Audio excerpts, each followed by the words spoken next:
தேர்தலில் இரண்டாவது இடத்தை பிடித்து யார் எதிர்க்கட்சியாக வருவார்கள் எனும் போட்டிதான் திமுகவுக்கும் தாவிகாவுக்கும் இடையே உள்ளது என கூறியுள்ள அதிமுக முன்னாள் அமைச்சர் கடம்பூர் ராஜு, நெல்லை காங்கிரஸ் பிரமுகர் படுகொலை குறித்து இதுவரை வினா எழுப்பாத செல்வ பெருந்தகைக்கு அதிமுக பற்றி பேச அருகதையில்லை என கடிந்துரைத்துள்ளார். திமுகவுக்கும் தாவிகாவுக்கும் இடையில தான் போட்டி.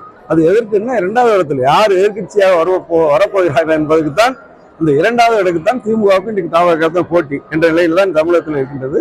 முதலிடம் என்பது எடப்பாடியார் முதலமைச்சர் என்பது இன்னைக்கு முடிவு செய்யப்பட்ட விஷயமாக சட்டமன்றத்தில் அவர் காங்கிரஸ் பத்தி பேசுறதோட திமுக அரசுக்கு ஜால்ரா போடுறதான் வழக்கமா வச்சிருக்காரு. நானும் சட்டமன்றத்தில் தான் இருக்கேன், எங்க அருகிலே அமர்ந்திருக்கேன்.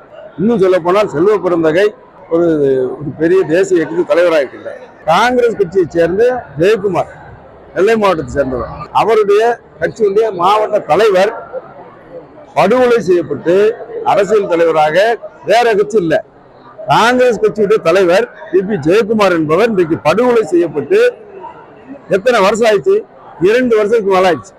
2 வருஷத்துக்கு மேல இதுவரை கொலையாளிகள் கண்டுபிடிக்கப்படவில்லை, கொலைக்கான காரணம் கண்டுபிடிக்கப்படவில்லை.